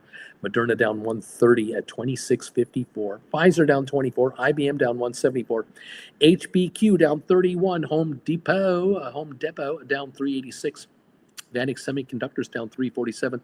Goldman Sachs down 836. Boeing down 150. Target down 34. JP Morgan down 149. Walmart down 40. Disney down 2 cents. American Airlines down 11. DraftKings down 55 cents. AMC is up 4 cents to $2.68. And Royal Caribbean down $4.56 to $224 a share. Welcome all to the program. Crazy 49er. Now you can get McDonald's, and it's almost the same as eating with DJT. That's true. That's true. Matt, HIMS running. HIMS closed cash secured puts. I wrote yesterday for a 60% profit. Giddy up, kids. The cash secured put game can be played on your favorite stocks as long as you recognize the reality that you may or you may not have liquidity based on the kind of trading you want to do with a very heavily or not heavily traded option position on stocks. Sometimes you can get into certain stocks on active moments leading up to earnings and through earnings, but other times the interest phases away, goes away until the next earnings phase, and you're stuck for months without being able to do anything. You have to be careful of liquidity concerns. But hey, if you can make money, you can make money. I say, yeah, let's go. Juan, I'm so glad I bought back my Palantir cash secured put last week. There you go. Juan, this might be a great day to write a new one. Today might be the day to write a new cash secured put on Palantir. Henry, I just wrote a cash secured put on Palantir, $90 strike price, expiring June the 20th. They just handed me a 270. The stock's 109. I mean, here's Henry going $19 out of the money for a June expiry. That's next month for 270. So he's putting up $9,000 to get 270 back right now. Okay, that's an interesting little trade there, I have to say. Okay. Giddy up, Henry. You know it's worthless. That contract is worth nothing.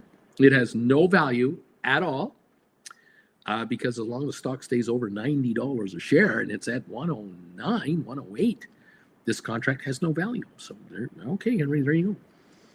Stock pops back to 115, 118 in 3 weeks from now. That contract's $1.80.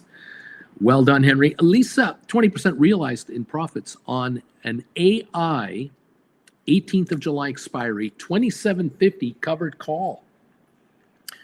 So I'm laughing here. The stock's 2146. This is a 2750 covered call.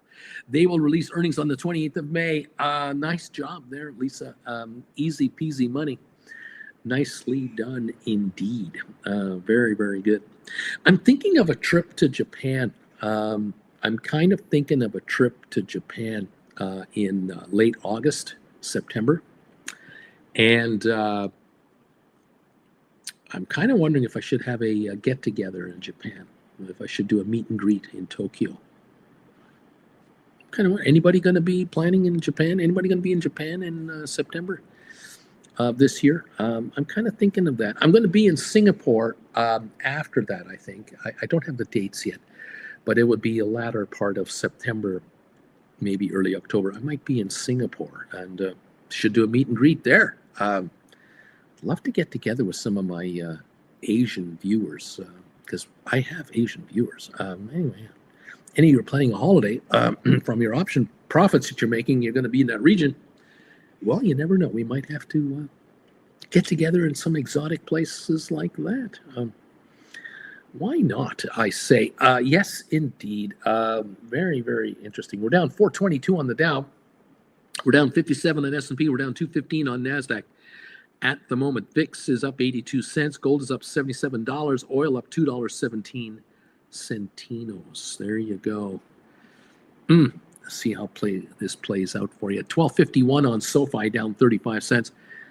This is the morning where you buy back calls and you write cash secured puts as these stocks bottom out. But let's see how low the market wants to go. And if you're a credit spread writer, you're going to be looking at the SPYs and the triple Qs, and you're going to be saying to yourself, well, I might write a call credit spread on the SPY, but I'm going to do it with 3 hours to go. I'm not going to do it now. I'm going to let this market fluctuate out and recover, do what it wants, and then with 3 hours to go with the chart behind me, then I'm going to pick the number that I'm going to make my move on. So those of you who wrote call credit spreads yesterday, the day before, that are expiring tonight or tomorrow or this Friday, some of you might be in a position as we speak here to look at contracts and go, hey, I'm up 65% on my call credit spreads that I've done on a bunch of my contracts.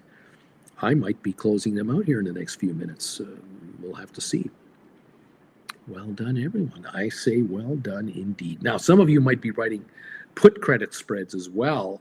Iron condors. You're adjusting iron condors you have on the go, depending on how this market reacts positively or negatively as the day wears on. So, yeah. Welcome to the party, pal. If you're an option writer, well done, everyone.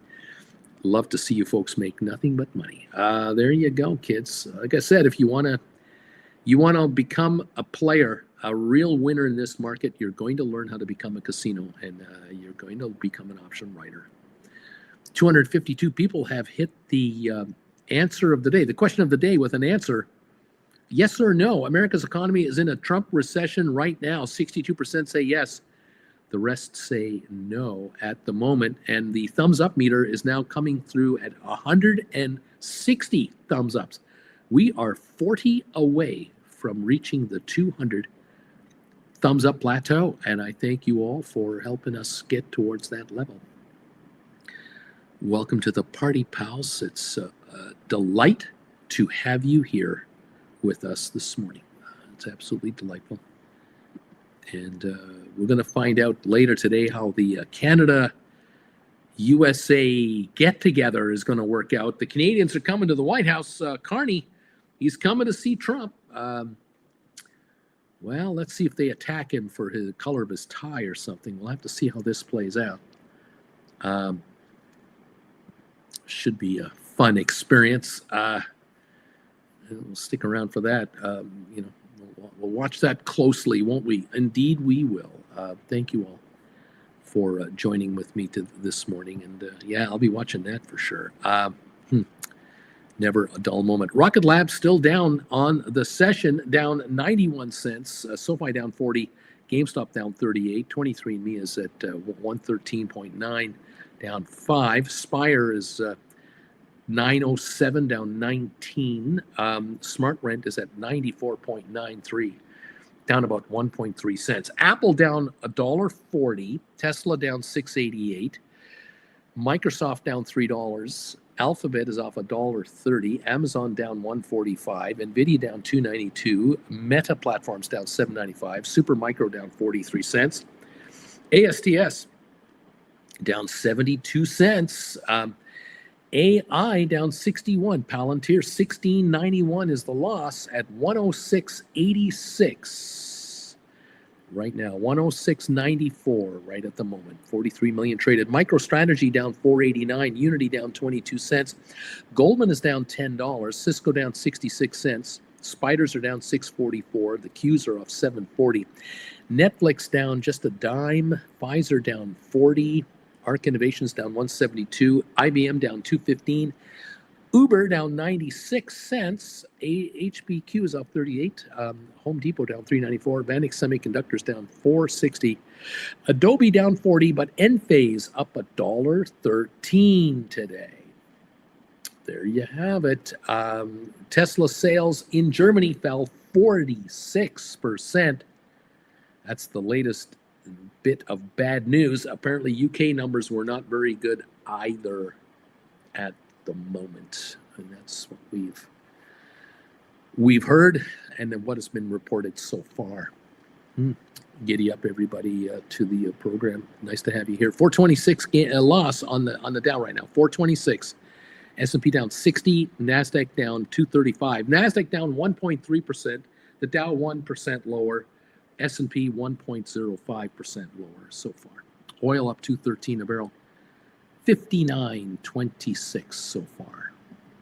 Okay, everybody. Ed Hawkins, Uncle Bruce, which classes teach me how to do credit spreads?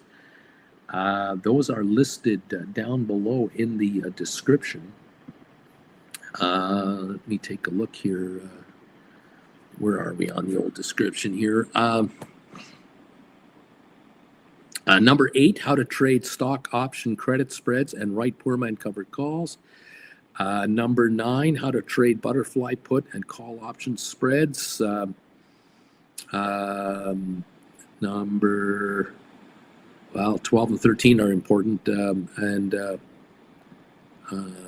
Iron Condors, number 16, definitely credit spread centric there. And of course, the classes right after that talk about all the strategies you need and the psychologies that come in handy, how to maximize profits. So there's a bit of a list for you just down below. Look at the list down below and start grabbing a couple of those and start taking them. But hey, it all starts with number 1, but you have to decide for yourself. Are you going to take all the lessons or just selective numbers? Up to you. John T. Question: if you let a call credit spread or a cash security expire, how long after the close can it still get assigned? Thank you. It depends on what the position is, which brokerage firm you're using. You're going to have to probably look up that info. Again, depending on the firm you're using, you probably have, there's probably a frequently asked questions section on your app, which has all kinds of option questions on it. Now, if you're interested in writing credit spreads on indexes like ETFs, you may want to just do a Google search for that because you're probably going to get the info direct to you from the Chicago Options Exchange through their website. But that question is easily answerable off of a Google, but the other way to do it is probably do a search within your own app if they offer you that. And each app is different. Each firm operates in a different manner. So, I can't answer this question with certainty for you. Ed says, thank you, by the way, which classes to get. There you go, Ed. Yeah, Ed, you got some studying to do, buddy. For all the right reasons, indeed. John T, same with you. You've got good questions there, and I would love to give you the generic answer. There is no generic answer. There's sort of a generic answer in Google to a degree, but each firm may treat this separately and differently on how they like to close out positions after the bell. John T, got it. Will do. Thank you. All right, there you go. All right, there's a couple of folks who have a little bit of a mission in front of them, something to work on right now. Tom, John T, I believe it's an hour after the markets close. For some of you, I know some of you have talked to me about 15 minutes, 30 minutes, and many of you never let options expire. You buy them back at pennies to close them out and be done with them and just move on. Many of you close your positions on Thursdays, even though they're going to die on Fridays, because you wrote them a few days earlier, you got your premium, you're buying them back for 1, 2, 3, 4 cents, you're getting out and you've written a new position before the others even expired. You've done a new position for the next week or whatever you're doing. Everyone has their own unique prerequisites and game plans and so on. I know there have been a few folks who have said to me, look, I don't believe in holding options until they expire. Why? Because, Bruce, I once had a position. that was out of the money going into the last 10 minutes of the day, and it looked like they were going to die worthless. And then lo and behold, in the last 3 minutes, all kinds of shenanigans went on. And it turns out that one of my contracts was in the money when it was all done by a few pennies, and that created all kinds of problems with the clearing of the contracts over the weekend and into Monday morning, and it was a kerfuffle, and they did it wrong, and I had this happen, and I had that happen. I just say, close them out early, move on. Don't worry about it. If you are a country mile out of the money, I understand, but sometimes it's just not worth it. Brian, why is the market red? Because 100% tariffs on international movies? What? Henry just loaded more Palantir cash secured puts, 90s for expiry June 20 for a 315. I'm done for the day today. There you go. There you go. Lisa says, I've heard horror stories of people being assigned after market close. 30 minutes. If in doubt, close it out well before 4 o'clock. Lisa speaks truth. Tom, apparently John Voight told Trump to tariff foreign movies. That's what the story is. It's John Voight's fault. Ever since he sold that LeBaron to George Costanza on Seinfeld, the John Voight guy, he's just everywhere. I don't know. I just don't know. Welcome all to the program. Thank you for joining me today. Where are you watching me from? Thank you and say hello. We've got 266 people voting today on the question of the day. That's a nice little response. Appreciate that.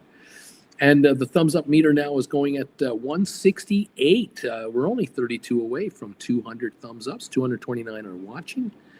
This is good stuff. Thank you all for being here today. You're noticing, if you're hanging around today and you're not a member of the channel, you are at least noticing how people are scoring profits this morning, buying back call positions and closing out call credit spread positions, and absolutely enjoying the upside. I'm glad you're seeing that. Welcome all. Jeff Glass, a while back, I was assigned 200 shares of Palantir at $32.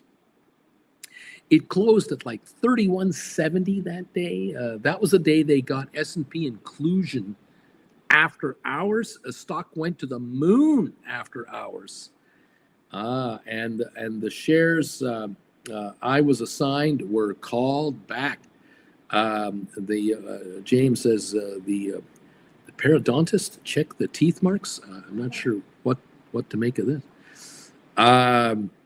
There you go. Okay. Well, I believe in the idea of closing out positions before expiry. I think you want to close them out and just be done with it. Christina, I am 169. Former fellow Kamanian resident. Hello there. Brian, Uncle Bruce, I have some $25 covered calls on GameStop that expire next week. I sold them for $218. They're now trading at $155. It's basically all book value now. I think I should wait a bit longer or just buy back with a stink bid. What should I do on these $25 covered calls on GameStop? Well, the stock's $26.08, so they're worth $1.08 book value. If you can write 25s or 26s or 27s for a month or 2 or 3 out and get more than $1.55, then I would do a roll up. I'd roll them and take more money. Higher the strike, give up some time, take money, get paid for the time, and be writing out of the money contracts. Maybe that's what you want to do. You may want to look at 30s for January 26. Go that far out, that far forward, and take more than $1.55 and say, thank you, sir. These are worthless contracts. Give me up. Give me the money. I don't know, Brian. You got some things to think about there. Interesting trade situation. Situation. Jen says, Jen is here. Welcome all. Thank you all for joining us, and good morning to Jen. James of the Misty Tree, the teeth marks on the pencil George found in the glove box. John versus John Voight. That's right. These are John Voight's teeth marks. They could be worth a fortune.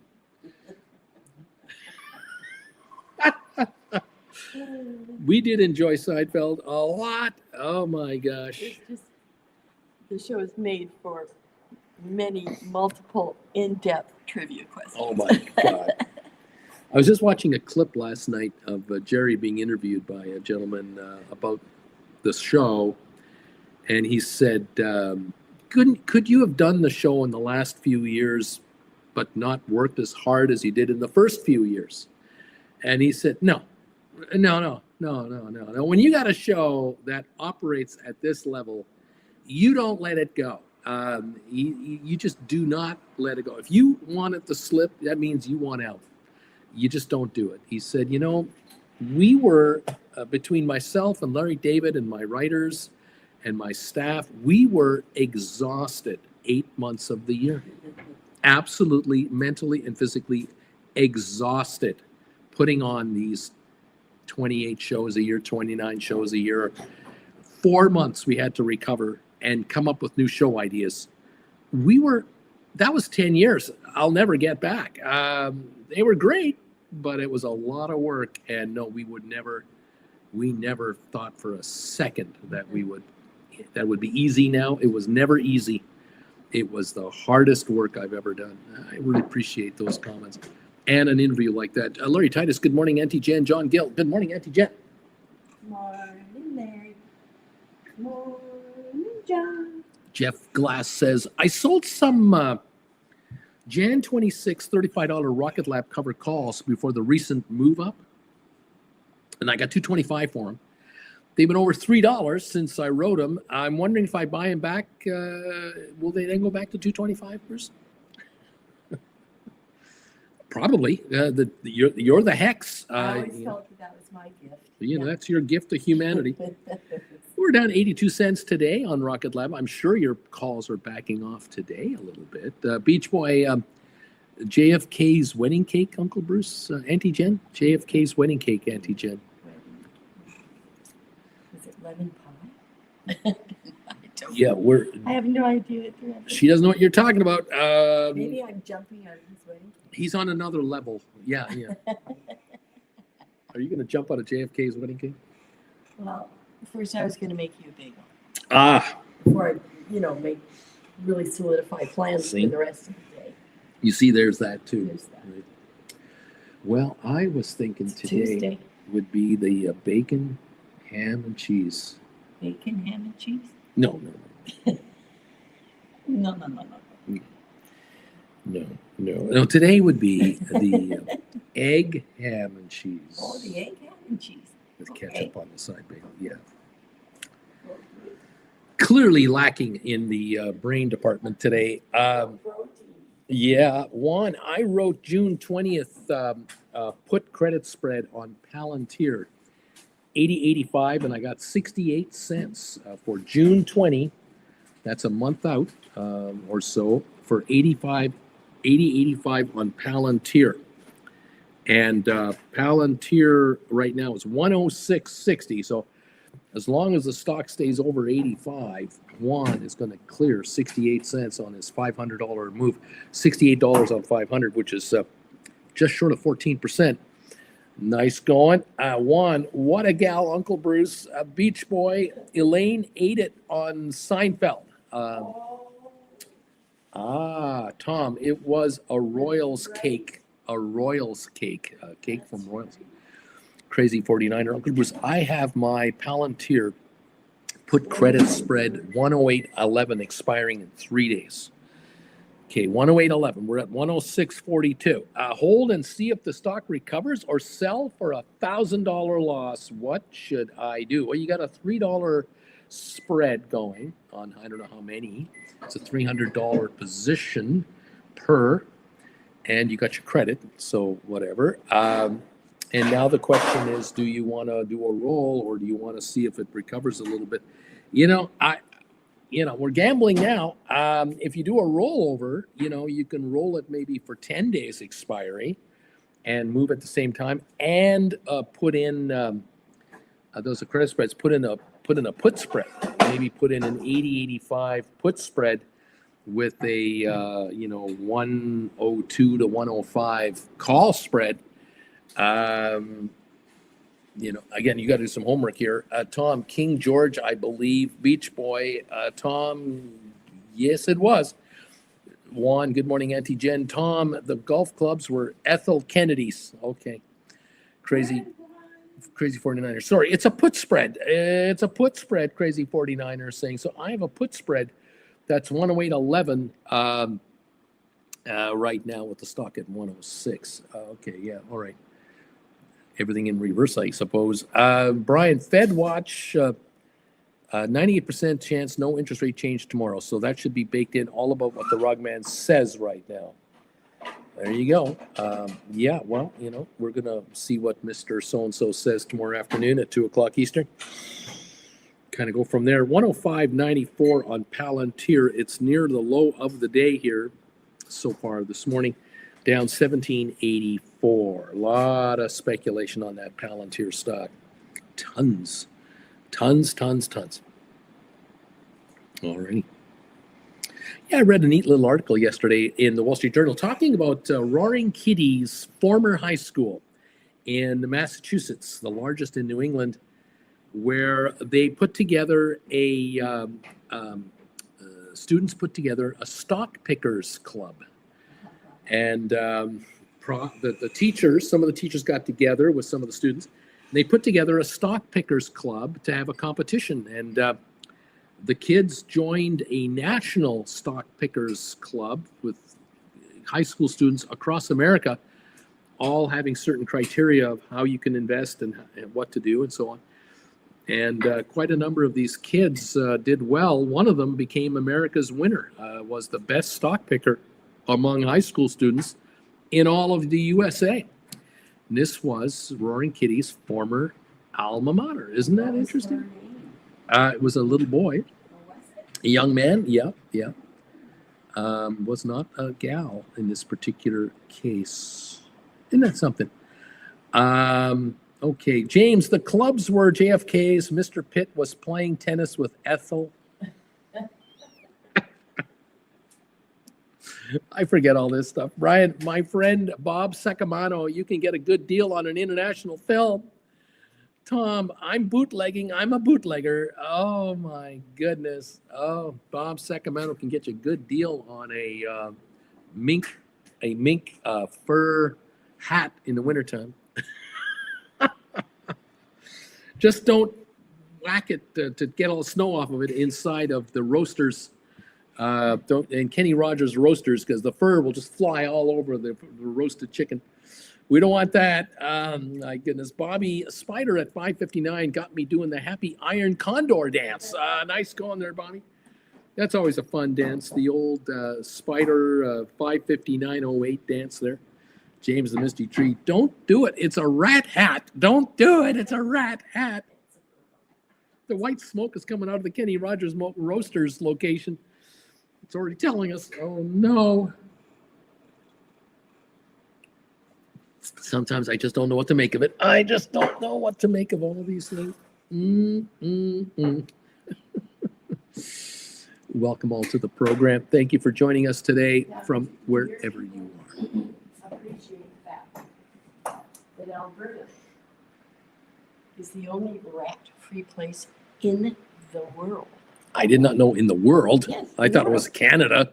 No, where there's people, there's rats, except in Alberta. Well, how about because we really only have the Saskatchewan and American border to defend, and we can do that. We can do that. They think. Yeah. So there, a little Alberta trivia. I first of all, I don't care. But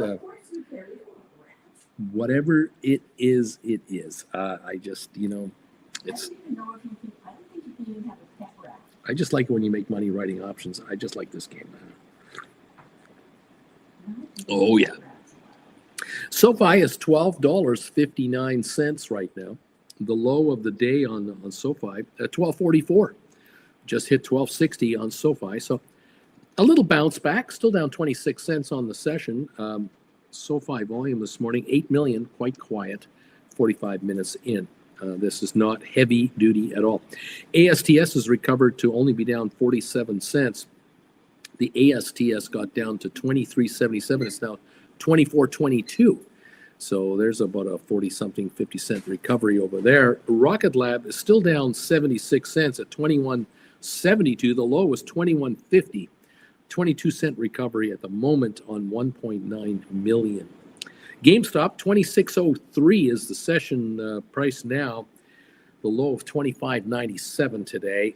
So GameStop is a little bit better than the low, but not by much. 1.2 million traded today. They sold their Canadian stores. GameStop sold out. They're calling it now EB Games again. MSTR down 6.33. AI down 45 cents. The AI shares got to 21.23. They're now at 21.52.53. So it looks like a 30-cent recovery, still leaving us 46 cents lower on the session. There, the Dow down 229 at the moment,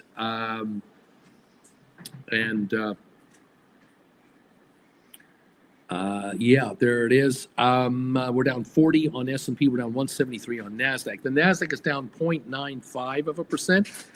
S&P 0.75%. The Dow 0.55%. So the Dow is still the best performing index, losing the least at this point. VIX up 128. Oil up 227. Gold up $83 an ounce. Gold, Jerry. Gold. Why don't they call it Roundtine? The jar is round. The lid is round. Why do they call it Ovaltine? Gold, Jerry. Gold. This is gold. Love it. Beach Boy. Brian, I didn't know Bob Sacamano was your friend as well. Worlds collide. No soup for you. Next. Henry T. Uncle Bruce. What do you do? What do you about ticker HI? What do you comment, Henry T? You got to comment on this HIMS Beach Boy. Henry, Uncle Bruce, is Henry back? What's going on? I don't follow HIMS. I don't know the company. I may have written it up a month ago as one of those stocks you asked me, but I can't remember. HIMS.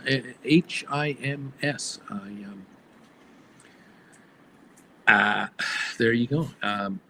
What do I do? HIMS. HIMS is Hims and Hers Health. It's the name of the company. It's $44.57 a share. It's up $2.69. The high of the year is $72.98. The low $11.64. Like there's a range. Holy crap. Just unbelievable. 215 million shares outstanding. That's not a lot of stock. 183 float, not a lot of stock. Easily manipulated stock. 33% short position, not unvolatile. That's a very volatile stock, which then scares me away in a way. In another way, it's attractive. It depends on what side of the coin you're at. If you're a daily gambler of options, you might love this stock because of the volatility and the kind of premiums you can suck out of this thing. But if you're a long-term person that wants to retire comfortably, do you really want to be into this? You got to be really careful here. Yeah, I don't know. The contracts that are expiring here on the 9th of May, which is Friday, the 45s, they've traded 24,800 contracts today. There's only 7,500 in existence, so look at the volume turnover there. The 46s, there's only 3,000 in existence, 3,700 traded. The 47s, there's only 992 calls existing, 4,200 traded. The 50s, there are 9,000 in existence, 16,400 traded. They're going at 80 cents right now. They're worthless by $5. They die in 3 days. So, you can write a call credit spread with the 52s and 50s and bring in about 28, 30 cents. You go 50, 55, so you might get 45 cents spread. Not incredibly great. You want to play that game for this Friday? May 16th expired. That's the third Friday of the month. to do a credit spread over there on the call side, you would be writing 50s and buying 55s. But there's only 14-cent credit. Now, like, wait a minute, the bid as they're not. I can't rely on this quote. I don't know how accurate this are. Is it a $1 spread? Is that true? It's a pretty good spread for a $5 spread. Credit, nice credit for a $5 spread. But is 50 far enough away? That's a good question. On the put side, if you write the 40s and you buy the 35s, there's a very good 150 credit there. $5 spread with a 150 credit, so your risk is 350 with a $40 bottom end to $35 bottom end. That's next week, Friday expiring. I don't know. Totally. I don't have an answer whether it's a stock worthy of doing this or not. It's been in the news lately. I know a number of you follow this. They operate a telehealth consultation platform. It connects consumers to healthcare professionals, enabling them to access medical care for mental health, sexual health, dermatology, and primary care. The company was founded in 2017 and is headquartered in San Francisco. And financially, sales in 2020, 148 million for the year in sales. 2021, 271 million. 2022, 526 million. I think COVID had a lot to do with that. 872 million in 2023. I'm not showing. I don't know if I'm showing anything more recent than that. Ooh, thank you, Auntie Jen, for this. Thank you very much. Let's see. December 23, the sales in the quarter ended December 23, 246 million. By March 24, it was 278 million. June 24, 315 million. September 24, 401 million.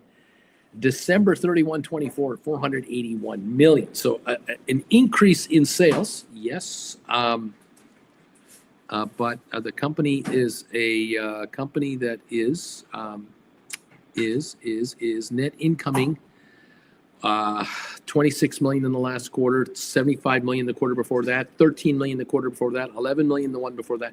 So they've turned the corner to go green on earnings, but is it justifying a company's stock price of 41.31? I don't know. So Hims and Hers Health, you want to play the volatility, there you go. But I wonder about that.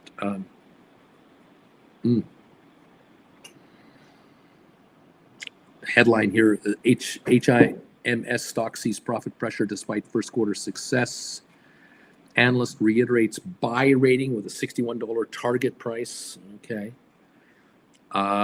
May 6th, the stock plunges as weak outlook tempers a 300% profit jump. I mean, it's on a. Some love it, some hate it. Welcome to the SoFi world, right? 16 analysts follow it, whereas SoFi has 20 analysts, and it's rated a hold. There you go. 57 million traded so far today, at least 45.35, up 347. It's gone from 38 for the low today, 48 for the high. And you want to write options on this? Well, you gotta be careful. PE multiple 64, so it's up there. I don't know. Can it be 64 times? Well, can it be double? Can they earn double the amount of money next year versus this year? That would give them a 32 forward PE multiple. Yeah. And a company that can grow that well can have multiples this high. It's not 500 like Palantir, okay? But look, their sales are growing. They're making money. The question now is, will it continue? The other question right now on my mind is this: bacon, ham, and cheese sesame seed bagel. The market is down 176 on the Dow, I think, right now. How is the market going to react with me eating a bagel with it being down 176? Is it going to get better because I'm going to eat this bagel right now? Well, let's find out. Mm. Mm. Had a little cling on It happens. Sometimes you have a Klingon. Mm, mm, mm, mm, mm. Crazy 49. The options on hymns are crazy. I know. Mm.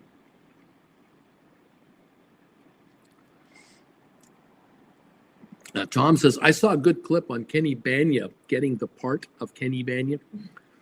He listened to all others auditioning angry, and he went in adoring Jerry and Jerry Seinfeld and Larry David, and they fell around laughing at him. Insane, crazy. Christina, looks like I'll be following my $14 SoFi cash ticket puts that expire this Friday. Larry, bagel. Henry, I don't know what that means. Thank you, I think is what Henry's saying. You're welcome, Henry. News out of Germany, looks like the chancellor vote has gone through a second time, and he is now chancellor. The German chancellor controversy may have been solved for now.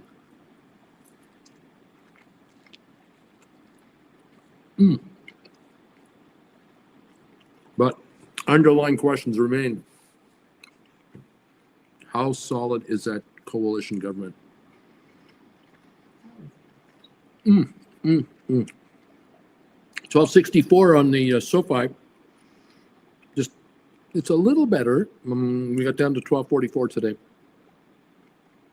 The Dow's still down 189 though. But boy, is this thing good. Oh boy, is this bacon. Is this ham and egg bagel tasty or what? you. Got a bacon on your brain today. Mm. You're gonna have to make the bacon for tomorrow. It used to be so much easier. It's not that easy anymore.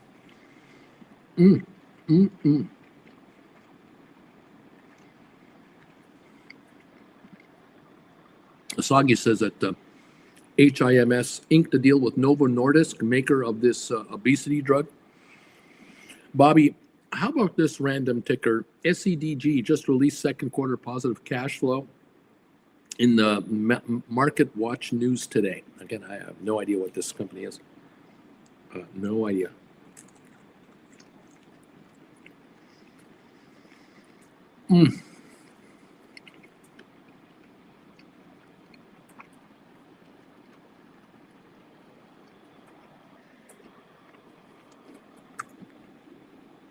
I think later today, after I'm off the air, the Prime Minister of Canada, the newly elected Prime Minister of Canada, will be in the White House.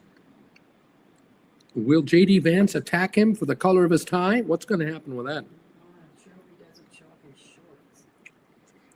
Maybe a curling sweater. I think it's curling sweater. A hockey jersey that says elbows up at the back. Yeah, he should show up with a hockey jersey, elbow pads, and a helmet. Who knows? Everyone might be on their best behavior. That would be nice.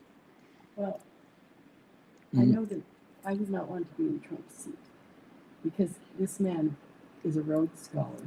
He can just think circles around you. Of most people.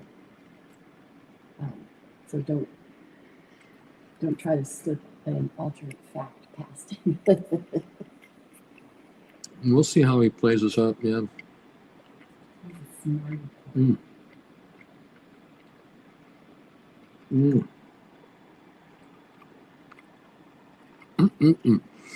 Jeff Glass, I was bored folding my arms this morning. Sold some $12 SoFi cash secured puts this morning. Well, 1265 is what the stock's at, so you know. The hardest thing to do. The Dow's down 160. There's a bit of an improvement there.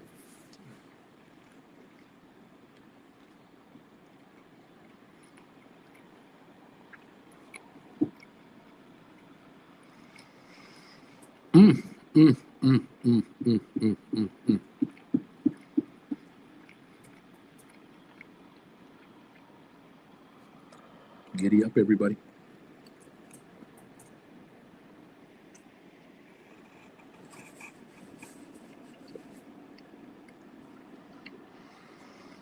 Oh, boy. That bagel's pretty damn good. Thank you, Jen. One half down, one half to go. Very nice. SoFi, 1267, going higher. Very nice. Here goes SoFi. Down 19, 18 cents. Come on, SoFi. Trying to go back to 1270 right now. There it is, 1270 on SoFi after touching 1244 today. Well, that's nice to see. The Dow down 164. ASTS down 17. Rocket Lab down 71. GameStop down 44. MSTR down $7 and AI down 29 cents. Okay. Bagel part deux. That's right. Let's see which side is better. Right.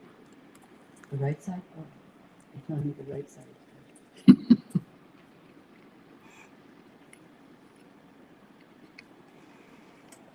better. Bobby says this SEDG is a solar panel company. Okay. Okay.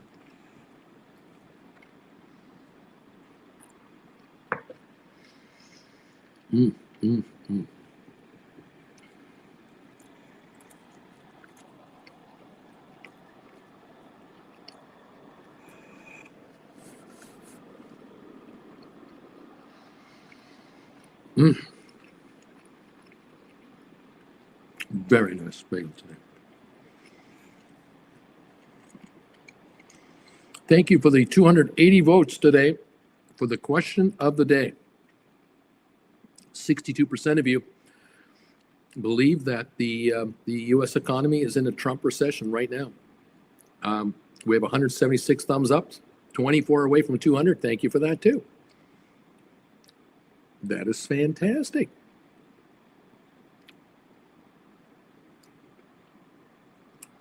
There you go.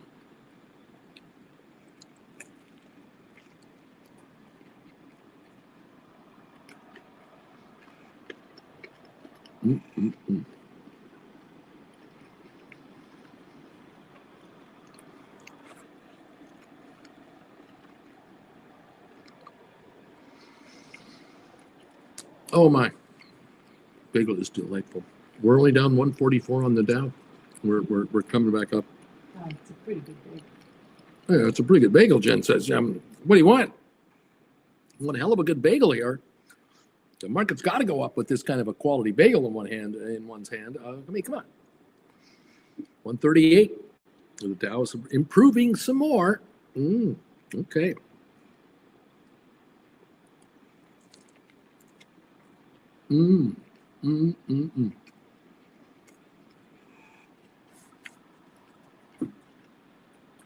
Lovely.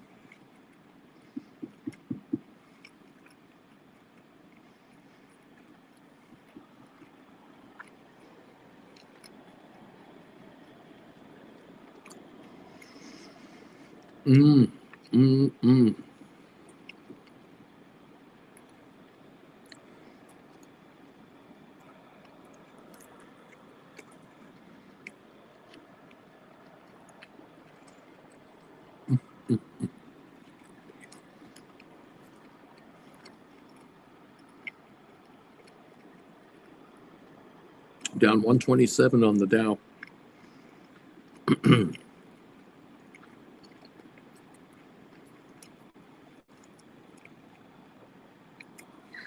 Oh, goodness.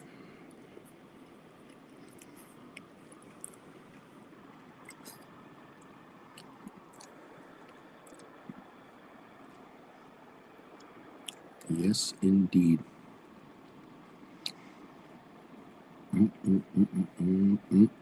Apple only down 39 cents. Tesla still down $6.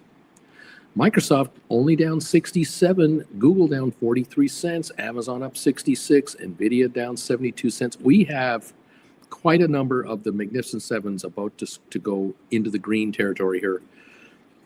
They're into pennies on the downside, not dollars. It looks like Tesla and Meta, the only two with a couple of bucks on the downside, and even that isn't that bad. So we'll see if there's a rebound. Super Micro's up. Unity is higher. Netflix is up 10.50 now. Uber's up. Adobe is higher. Enphase is higher. So we're getting green shoots beginning to show here in certain spots at the moment. That's what I'm seeing. Just saying, and I'm seeing.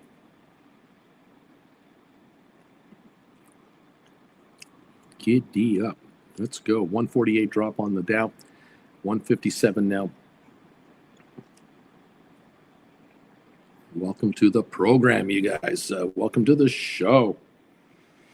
The question of the day, 280 people have answered the question for the question of the day, and the thumbs up meter now is at 178.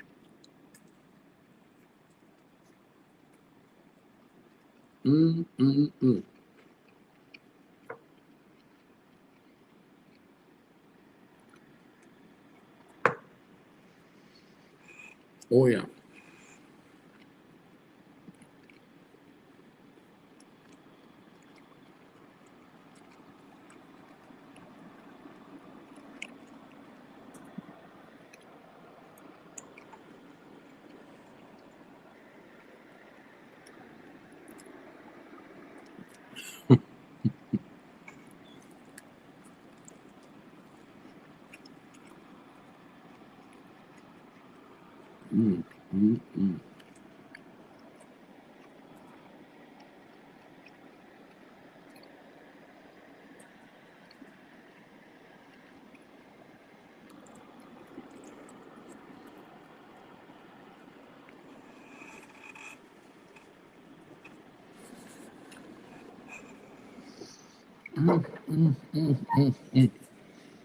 Fabulous. So nice. Jen did it again. Kind of unchanged on the Dow. We're down 166. We're down 176 when I started. Okay.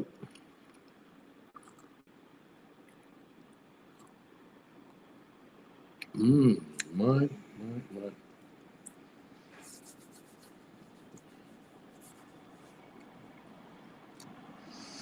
Thank you all for joining us today. Jen and I do appreciate it. Again, congratulations to those of you taking the big step here. Whether you've done it 3-4 years ago, whether you've made this big move in the last year or so, whether you're contemplating the move today or sometime this week, you're going to take the leap of faith into your own confidence to become an option writer. You've decided you're going to make this happen. You're not afraid to pick up some classes. You've decided a day a week or a particular weeknight is reserved simply for watching your next class on how to become an option writer. Some of you have dedicated 2 nights a week to watch classes and 1 night a week to sort of rewatch parts of these classes. And your game plan is in the next 2 months, 3 months to have watched all 18 of my classes. And you're going to take the knowledge. You're going to open up a practice account through your brokerage firms out there, whichever ones you want to go with these apps. And you're going to start to write options based on what viewers are doing here that are saying on their report. This is what I did today. And you're going to start to write options. You're going to start to consider writing options on stock you've held for years. Some of you, I know, you can't wait to get started. You're going to write options as soon as you can. on whatever stock you've been sitting on. You've been holding GameStop for 5 years, and you got 300 shares, you got 800 shares, you got 1,500 shares. You're going to write 15 contracts on your GameStop. You're going to bring in $4 a contract to start the ball rolling, and you just brought in $6,000 on your SoFi, and you're going, the classes only cost me $3,600. I mean, I'm a winner already. I get to use this information for the rest of my life. Welcome to the party, pal. This is the kind of leap of faith that really isn't that much of a leap of faith when you investigate the possibilities. But somewhere along the line, something caused each of you here to step forward and say, I'm going to learn how to be an option writer. And whatever that motivation was. And for those of you who have really taken to this, I know it has changed your lives dramatically. It has changed the way you look at life, probably completely different. When you go out with anyone that you care to be with, or you go to visit someone, or you're shopping, you look at prices in a whole different way now. You look at costs of living in a whole different way now, because you have the luxury of going, oh yeah, well, that 75-inch television, I could buy that anytime I want. I could pick up a new dining room set. We could buy a new refrigerator. Rather than buy the cheapo refrigerator, why don't we look at some of the really nice ones and see if we want one of those? This is a new world. You can now decide for yourself what your new world is going to look like, in little micro steps or in a big step. Welcome all to the program. Welcome all to the family here. Thank you for joining me. If you want to become part of the Discord group, make sure to become a Gold Bagel member. Send me an email and just say, Uncle Bruce, I'd like to become part of the Discord group to talk when you're not on the air. I want to talk to the Discorders. I will send you link information. If you're a Gold Bagel member, you let me know and I'll send you info. And you can hang out with the other Gold Bagel members of this channel and compare notes 24/7. Thank you all so much for being with Jen and I today. We're waiting for the white smoke to go up from Splair and Rome. We'll keep a vigil for that. Thank you again, everyone, for being here.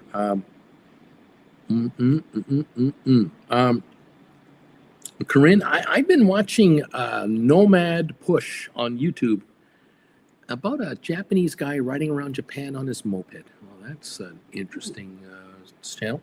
Henry, is there any tariff on the golden toilet by Donny Boy? That's a good question too. Certain things I can't answer. So, we're going to have to leave that to your imagination. Thank you again for joining us. $12.69, $12.70 on the SoFi, just about 18 cents off the close last night. Wouldn't take much for SoFi to go green. We're down 170 on the Dow at the moment. We'll watch that. Oil's still holding a 250 gain. The VIX is up 62 cents, which is actually improving. Very interesting. We'll see what's going on. Corinne, not yet. Just lots of good food. Splair, we'll make an update with my white smoke in my shorts area. There you go. Christina, yeah, I'll wait to roll. I have time. Right on, Christina.